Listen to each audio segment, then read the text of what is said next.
Tsak yun. Higit tayong pinagpala kaysa mga nanatili doon. Amen? Pinagpapala. Marami din pinagpapala sa television. Close up sa television na yan. Ayan. Ito, for the first time, I'll invite you sincerely. August 17 is our 12th anniversary. Pwede ho ba? Kagaya ng ginawa nitong 4 na mama at saka paralitiko, huwag kayo matatakot. Kung kailangang mag-helicopter kayo, mag-helicopter kayo. At yak yun kapag kayo nakarating sa pagtitipong ito, anumang imposible sa buhay nyo, mangyayari sa buhay nyo. Purihin natin ang Panginoon. Purihin ang Diyos. Glory to God. Glory to Christ Jesus. Now, okay. The first sign that Jesus saw that these people possess unwavering faith is dumalo sila. Nalaman, narinig nila ang usap-usapan na si Kristo'y dumating sa Capernaum. Nagpuntahan na ang mga tao. So itong paralitikong ito, pinagtulong-tulungan ng 4 na tao at dinala rin nila. Pagdating nila doon, wala ng lugar. Kagaya ngayon dito, kung may darating ito, wala ng lugar na makakalapit sila. Pero hindi sumuko ang 4. Naghanap, maramang iyong pa, nanghiram pa yung siguro ng hagdan. Ano? Umakyat doon sa bubong. Pagkatapos, nanghiram pa siguro ng barita. Amen? At binutasan nila, at saka hindi lang yun. Siguro naghiram pa yun ng plano ng bahay sa arkitekto. Bakit ka mo? Pinag-aralan kung saan nakatayo si Jesus eh. Mahulaan ba yun sa taas ng bubungan kung hindi pinag-aralan yun? Amen? Ay tisa yun? Pinag-aralan. Siguro, nagbayad pa yun ng surveyor. Kagaya ko, surveyor ako. Amen? Para malaman yung eksaktong posisyon ni Jesus. Amen? Sinukat-sukat yun dun sa bubong. Bago sila, biro mo yan, kung hindi na gagawin yun, di magta-trial and error sila ngayon. Butas dito, pagtingin nila, wala pala dun. Butas dito, pagtingin, wala pala dun. Baka nabutasan yung lahat na buong ngayon. Malaki ang babayaran nila. Amen? So lahat yun, ginawa na ng 4 na yun, pinagplanuhan yun. Amen? Kung ikaw ay ibig makakita ng himala at kababalaghan, kailangan pagplanuhan mo yung pananampalataya sa buhay mo at gawin mo ayon sa iyong plano. Amen? At 4 na plano mo ay ayon sa plano ng Diyos. Okay, sasabihin ko sa inyo, sa tingin nyo ba biglaan na lang sumulpot ang gawain ito ni El Shaddai? Hindi, plano na ito ng Diyos. Sabi sa aklat na magawa, in the last days, I will pour out my spirit upon all flesh.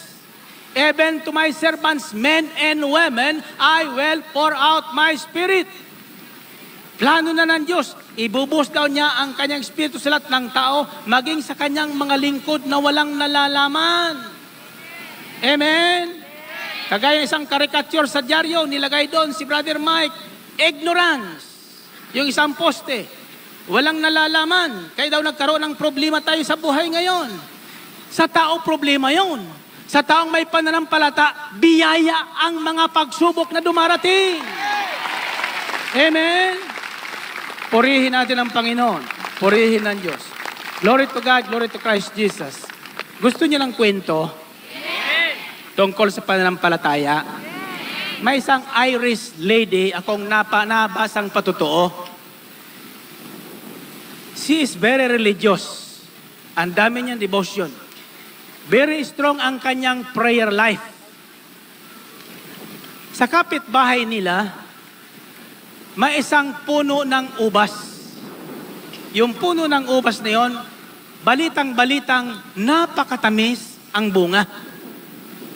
So ang ginawa ng Irish lady ito, pinagbalakan niyang hingin sa Panginoon yung puno ng ubas. Ilipat doon sa kanilang bakuran. Kaya isang gabi, siya po ay nagsimulang manalangin. 6:00 ng hapon, umpisa sa Salmo, hanggang sa inabot ng alay pagmamahal. Hanggang sa inabot sa Ask El Shaddai. Nagdarasal pa rin. Ang sabi niya sa panalangin niya, sabi niya, Lord, ako'y nananalig at nanampalatayang ang aking panalangin na walang halong pag-alinlangan ay mangyayari. Hinihiling ko niya, Lord, na bukas pagising ko, ang puno ng ubas na yan, lumipat na sa bakuran ko. Ayan. Sa tingin nyo mangyayari yon? Anong amen? Hallelujah. Kasi sabi ng Irish lady, sabi, Lord, sa Mark 11:20-24, sinabi mo doon, pag hindi ako nag-alinlangan, pati bundok mapapalipat ko. Eh, ito anya, puno lang ng ubas eh. Chicken feed ito sa'yo. Amen? So ngayon nanalangin nga siya pagkatapos na tulog. Paggising kinabukasan, bangon agad siya. Buksan yung kanyang bintana. Tiningnan niya yung puno ng ubas kung lumipat na sa kanyang bakuran. Nakita niya walang nangyari. Andun pa rin sa kabila. Ang sabi niya, sabi ko na nga ba eh, hindi mangyayari yun eh. Anong ibig sabihin nun? Naniniwala siya, pero sa loob-loob niya, hindi siya nagtitiwalang mangyayari yun. Amen? Pangalawa, abay, kung may pananampalataya ka at ibig mong magkaroon ng ganong puno ng ubas na matamis, di sana humingi ka ng bunga noon, kumuha ka ng itlog, ano yon? Buto. Buto. At pagkatapos, tinanim mo doon sa bakuran mo. Kasamay ang panalangin na Panginoon, ito'y palibasa galing sa puno na matamis, ito rin ay magiging bagong puno, magbubunga ng matamis. Iyon ang faith with action. Amen? Ito tayo ngayon, panalangin ito. Lord, gayahin mo naman igaya mo naman ko sa kapitbahay kung mayroong refrigerator. Ayan. Tapos dasal ka na dasal, Lord, palipatin mo yung refrigerator dito sa akin. Pwede ba yun?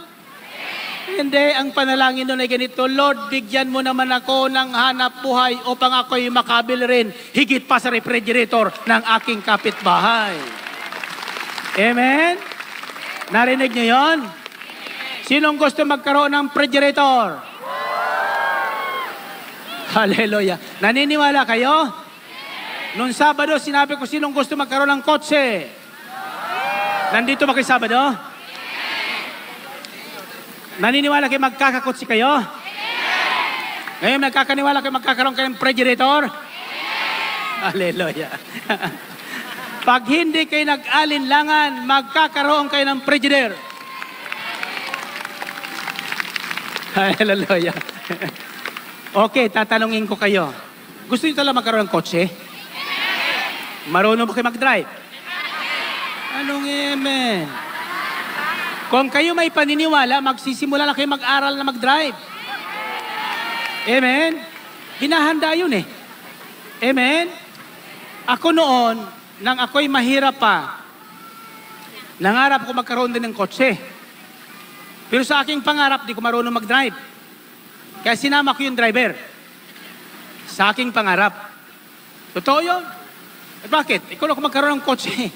Ay, paano ko patatakbo? Hindi ko marunong. Kaya sa aking panalangin kako, Lord, kung bibigyan mo kotse, kailangan kasama ang driver. Ayan. Totoo yun. Kukwento ko sa inyo ito. Siguro, hindi kakalimutan nyo siguro ito. Nasa certeza surveying pa ako noon. Alam, mahal na mahal ko yung mga certezang yan. Ngayon, ganito yon. Di ngayon nangyari noon, ako'y nagkasakit. Naoperahan ako sa aking bituka. Ang aking doktor, yung may-ari ng kumpanya ko, si Dr. Naneng Certeza, nanonood ngayon. Ay, Doc, good evening po. Punta ka naman dito, Doc, sa Oco 17 para pakilala ka namin, pakilala kita sa maraming taong dito. Sabihin mo totoo yung kwento. Okay, Doc, pagmalalahanin yan. Magaling ka na ngayon. Magaling ka na ngayon. Amen. Purihin natin ang Panginoon. Purihin ang Diyos. Now, ito na ngayon. Ito na ngayon. Dinaopera ko ngayon, ano? Na ako operahin, wala akong pambayad. Wala pa kami pera noon eh. Ngayon, maoperahan na ako. Sabi ko, Doc, pasensya ka na, wala akong pambayad eh. Ang sabi ni doktor sa akin, huwag kang mag-alala, Brother Mike, pag yumamang ka, saka mo ko bayaran. Sabi ko, Doc, magkatutusan ang sinabi mo. That was 1964. See? 4 or 5 years later, nagkatotoo ang winika niya sapagkat sumangayon ako na ako'y yayaman. 4 or 5 years later, milyonaryo si Brother Mike. Amen? Totoo yan. Hallelujah. Totoo yan. Pero hindi doon. bago ko naging milyonaryo, kotse muna. Di ngayong bakasyon ako sa trabaho, 6 na buwan. Yung aking boss, si Rene, oy boss, pasal ka naman dito, matalang kikita. Nanonood ka rin dyan eh. Ngayon kailangan niya ako sa opisina, sabi sa akin, Mike, pasok ka na. Kailangan ka namin sa opisina. Ikaw ko sabi ni doktor, di ba kayo pwede papasok? Ay malayo ko, nasa Grace Park ako noon, nakatira.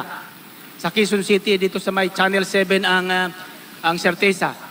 Kako, paano ko pupunta doon? Hindi ko pwedeng mamasahe. Matatagtag ang bituka ko. Ang sabi ni Rene, bili kita ng kotse. Kako, anong sinabi mo? Bili kita ng kotse. Sabi niya sa akin, Kako, ulitin mo nga. Bili kita ng kotse. Sabi niya sa akin, Kako, boss, kotse lang? O bakit? Ano pang gusto mo? Hindi ko marunong mag-drive. Samahan mo ng driver. Sabi niya, sino magsusunod ng driver? Kako, ikaw. Nag-isip siya muna. Kako, kung hindi mo gagawin yun, di ko papasok. Pakipot simple, ano? Hallelujah. Ngayon sabi, sige na. Pasok ka na. Kako, wala pang kotse ngayon. Saan ako sasakay? Ay, sabi niya, dito sa kotse ko. Wala yung driver niya, sinagdadrive ng kotse niya.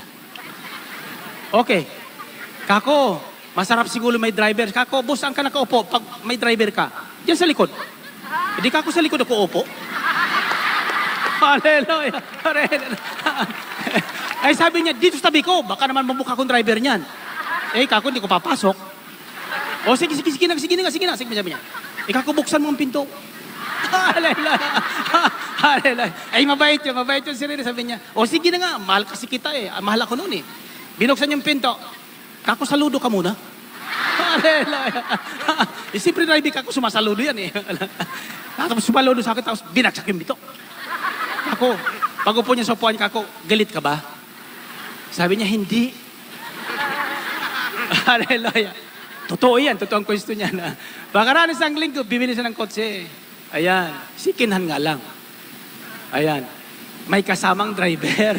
Hallelujah. Kaya tingnan nyo, kung anong hilingin nyo, specify nyo lahat.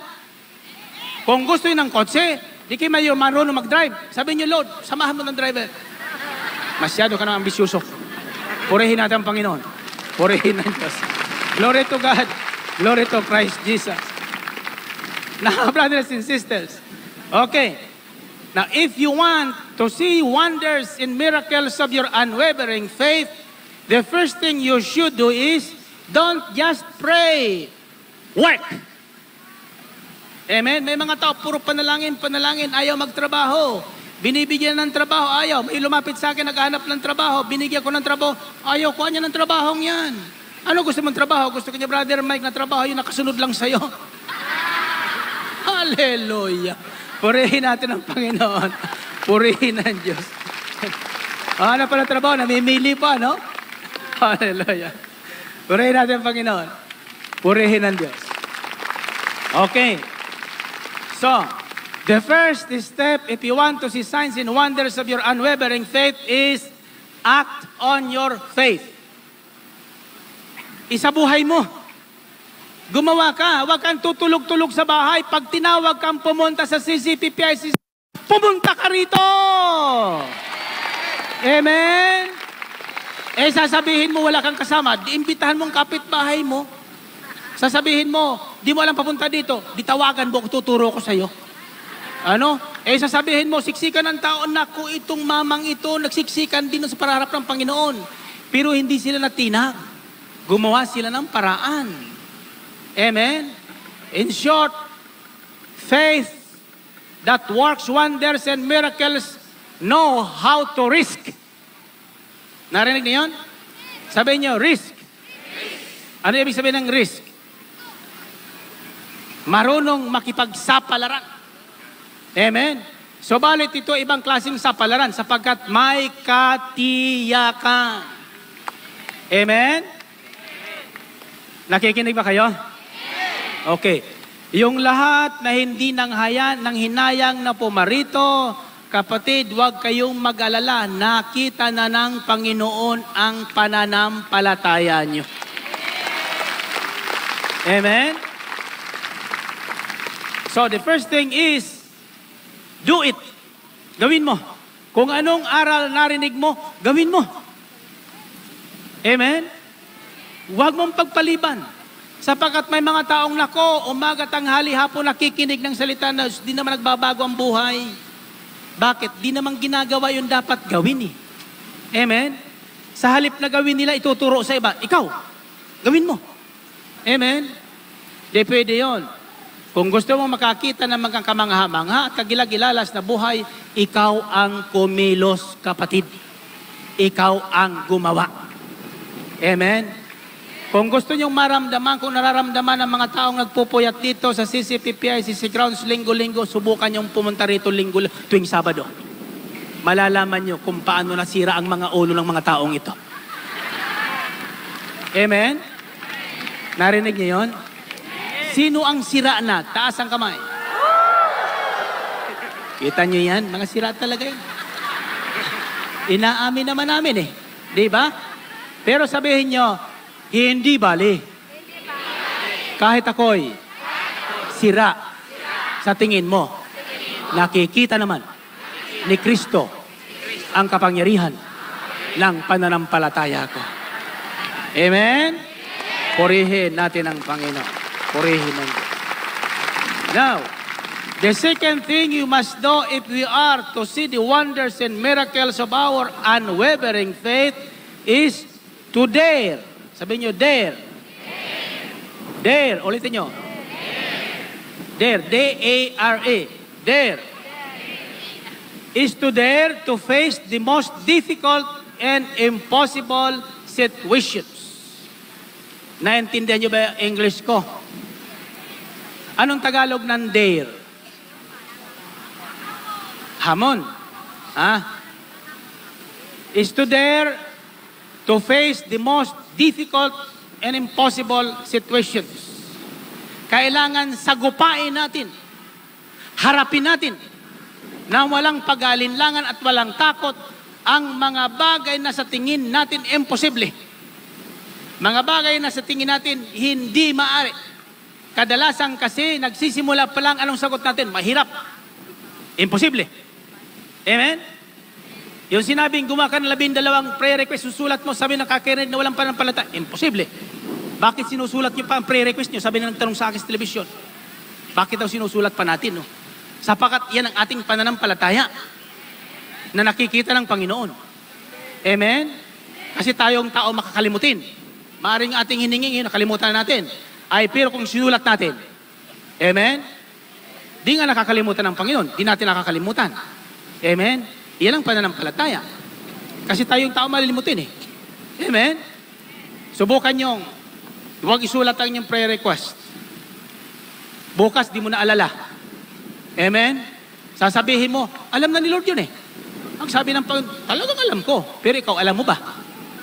Paano mo tatanggapin yung hindi mo alam? Amen? Paano tatanggapin mo yung hindi mo alam? Nandiyan na yan, dumating na. Di mo pa tinatanggap. Sapagkat nakalimutan mo. Amen? Kaya maraming opportunities na hindi nakikita at natatanggap ng tao sapagkat di niya alam eh. Ando na eh. Amen? Subalit kung ikaw ay mayroon talaan ng iyong mga prayer request, o ulit-ulitin mo lang sa Panginoon yun eh. I knew this because before the start of this ministry, I wrote down 12 prayer requests, the most 12 difficult problems I had during that time in 1984. I wrote it down. In all of them, were answered. All of them were answered. Totoo po yan. Hindi ako nagsisinguling. It's still in my diary. Naroroon pa rin. For difficult things I pray, I write it down on my personal diary. And when I go back to it, nakikita ko'y tuwan-tuwa. Talagang totoo itong aking Diyos. Totoo itong ating Diyos. Hindi nagsisinungaling. Amen? Purihin natin ang Panginoon. Purihin ang Diyos. Now, so, the second thing you must do if you are to see the wonders and miracles of faith is to dare to face the most difficult and impossible situations. This is what the 4 people did. Yung 4 na mamang may dala doon sa paralitiko, hinarap nila yung mga imposibleng bagay. They dared na bumutas doon sa bubungan. Ako'y nakatitiyak na ito ay siningil ng may-ari. Ako'y natitiyak na ito ay hininga ng damages. Pero dahil sa kanilang pananalig na maihulog lang nila yung kanilang kaibigang lumpo sa harapan ng Panginoon, nakatitiyak silang gagaling. So they were willing to pay the price. Laan silang bayaran ang anumang kailangan ng kanilang pananampalataya. Now, ano sa tingin nyo ang pinakamahalagang risko ng ating pananampalataya? Our reputation. Reputasyon. Malaking bagay sa tao yan. Yung pagsabihan kang sira ang ulo mo, hindi ba sira yung paninira sa reputasyon mo yun? Amen? Yung sabing sira, nasisira ka dahil sa pananampalataya mo, sapagkat totoo naman sa paningin ng mundo, yung taong may pananampalataya sa Diyos, abay, talaga ang tingin ng mundo, sira ang ulo. Sapagkat opposite sa ginagawa ng mundo, ang ginagawa ng taong may pananalig, pananampalataya kay Kristo. Amen? Okay. Pakikita siyang halimbawa ng kasiraan ng taong kaisa ni Kristo. Dinurog ka na. Niyurakan ka na. Anong dapat gawin mo? Di ba gumanti? Di, sa taong mundo. Anong gagawin? Gumanti. Amen? Gumanti. At higit pa yun ang igaganti mo. Kinurot ka lang, ang ganti mo ano? Buntal. Di ba totoo yun? Pero sa mga taong kaysa ni Kristo may pananampalataya, binuntal na yan. Yung kanang piski, hinarapa. Yung kaliwa. Narinig niyo yun? Hinubaran daw, kinunan daw ng balabal, binigay pa, pati ang kanyang damit. Kaya nahubaran na siya. Narinig niyo yun? Kayo ba'y willing na hubaran? Sino ang willing na hubaran? Bakit yung taas ng kamay ganun? Di nakataas ng ganun. Iyan ang pananampalataya may alinlangan, pag ganun lang eh. Yung taas naman ng alinlangan, ganun talaga taas. Amen? Mayroon bang nahubaran na ganun ang taas? Wala. Kung gusto mahubaran, ganun. Amen? Sinong gustong hubaran dahil sa kanyang pananampalataya? Iyan ang mayroon daring. If you dare to do the most difficult and impossible things, you will see signs and wonders of your faith. Amen? May mga taong malakas kuno ang pananampalataya, pero hindi sila malurong mag-dare. Amen? I'll give an example of what daring is. Sa pag-aangat ng bangko natin, saan sa mundo ang mayroong gawaing ganito linggo-linggo? Saan? Alam nyo ba kung magkano ang gastos natin linggo-linggo sa isang gawain lang na kaganito? Lahat-lahat, renta, pati ang mga ginagamit natin yung portalit, pati ang mga allowances ng ating mga workers, pati dyan sa television, pati sa radyo, over 1 million pesos a week. So balit wala tayong finance committee dito na pinag-uusapan kung saan kukunin ang ating gagastuhin. Sapagkat mayroon tayong daring, unwavering faith na hindi tayo pababayaan ni Yahweh El Shaddai. Amen? Kayo, dinlingid sa inyong kalaman, mayroon kayong daring, unwavering faith sapagkat isusubo nyo na lang, pamamasahin nyo pa, ibinibigay nyo pa sa gawain. Iyan ang mga taong mayroon daring, unwavering faith. Kaya nakikita nila sa kanilang buhay ang bunga ng kanilang pananampalataya. Amen? So balit, wag naman magagalit sa akin, bato-bato sa langit. Mayroon din dyan. May laman ang kanyang wallet. Natuto na bang buksan yun? He cannot. Bakit? Wala siyang dare. Wala siyang lakas ng loob. Wala siyang extraordinary lakas ng loob na gawin yung sinasabi ng salita ng Diyos. Sapagkat natatakot siyang mawalan. Ang taong may unwavering faith, hindi natatakot na mawalan sapagkat naniniwala siyang si Yahweh El Shaddai ang nagbibigay, higit pa sa ating ibinibigay. Amen? Ang bunga ng kanilang pananampalataya. Amen? So balit, wag naman magagalit sa akin, bato-bato sa langit. Mayroon din dyan. May laman ang kanyang wallet. Natuto na bang buksan yun? He cannot. Bakit? Wala siyang dare. Wala siyang lakas ng loob. Wala siyang extraordinary lakas ng loob na gawin yung sinasabi ng salita ng Diyos. Sapagkat natatakot siyang mawalan. Ang taong may unwavering faith, hindi natatakot na mawalan sapagkat naniniwala siyang si Yahweh Shaddai ang nagbibigay, higit pa sa ating ibinibigay. Amen? This is the reason why we are truly persecuted, because we are daring. Amen? We are showing our faith. Sa tingin nyo, hindi demanda yung 4 na taong bumutas dun sa bubong? Aba, hindi lang nasulat doon. Malaking problema inabot ng mga taong yun. Amen? So, balit sapagkat nakita ng Panginoon kanilang pananampalataya, sa tingin ko, hindi na siningil yun ng may-ari ng bahay sapagkat ang Diyos na pagbabago ang isipan at puso ng ating mga kaaway. Amen? Purihin natin ang Panginoon. Purihin ng Diyos. Glory to God, glory to Christ Jesus. Sabihin nyo, daring. Now, yung makihalo lang sa ganitong maraming tao, kung ikaw ay may posisyon, ikaw ay governor, ikaw ay senator, ikaw ay congressman, bibihirang congressman, senador, governor na makikita natin sa ganitong pagtitipon. Linggo-linggo. They cannot dare sacrifice their position. Akala nila, mawawalan sila sa pakikipagsiksikan. Sa tingin nila, mga ordinaryong tao tayo. We are no ordinary people. We are extraordinary people of the living God. Amen. Naniwala kayo? Now, if only these people can dare come down, makapagbababa sila. There are so many rich men in this country who needs the help of God. But there is only one thing God needs from you.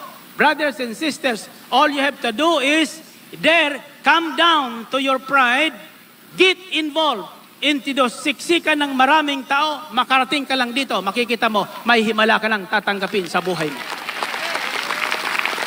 Amen. So, daring means willing to sacrifice. Willing to take the risk. So, kung gusto nyo talagang makita ang himala at kababalaghan ng inyong pananampalataya, matuto kayong humakbang na may kasamang, anong tawag doon? Sakripisyo. Amen? Huwag tayong matatakot. In fact, the gospel message kanina, doon sa Ebanghelyo sa ating banal na Santa Misa, ang mensahe doon is, be not afraid, sabi ng Panginoon kay San Pedro. Kung si San Pedro ay natakot na umahon dun sa bangka, di hindi niya sana na-experience na lumakad din sa tubig. Amen? But Peter dared. To the word of the Lord Jesus Christ, Peter dared to follow the Lord. He dared.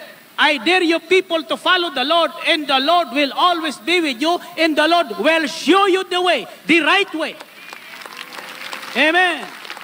When I did dared follow the Lord since 1981, the Lord has shown me so many signs and wonders in my life for the last 15 years now. Kaya ganito katapang ang apog ni Brother Mike. Nihayag ang panalig panampalataya. Sabihin ba ng mundo na si Brother Mike ay nagnanakaw? Aaminin ko sapagkat marami ng kaluluwa sa kulungan ng impyerno na ninakaw ni Brother Mike sa pamagitan ng paghahayag ng mabuting balita ng kaligtasan ni Kristo Jesus na ating Panginoon. Ang mga taong dati hindi nakaririnig ng mabuting balita ni Kristo, ang mga taong nakatago sa loob ng simbahan natin na hindi naririnig ang kapangyarihan ng pangalan ni Jesus, di naririnig ang kapangyarihan ng salita ng Diyos, ngayon ay naririnig at nagkakaroon ng kapangyarihan sa kanilang buhay. Amen! Purihin natin ang Panginoon. Purihin ang Diyos. Okay, tayo tayong lahat. I dare you stand. Walang opo. Lahat na gustong pagpalain ng Panginoon. Tayo. Tayo. Brothers and sisters, this is the kind of faith that works signs and wonders. A daring faith. ang pananampalatayang marunong magrisko ayon sa salita ng Diyos. Sapagkat ang salita ng Diyos naman talaga walang pagkukulang. Amen. In fact, it's never a risk. Following the Lord and following the Word of God is never a risk because it has a promise. Ang bawat utos ng Diyos ay may pangakong pagpapala at gantimpala sa taong susunod. Amen?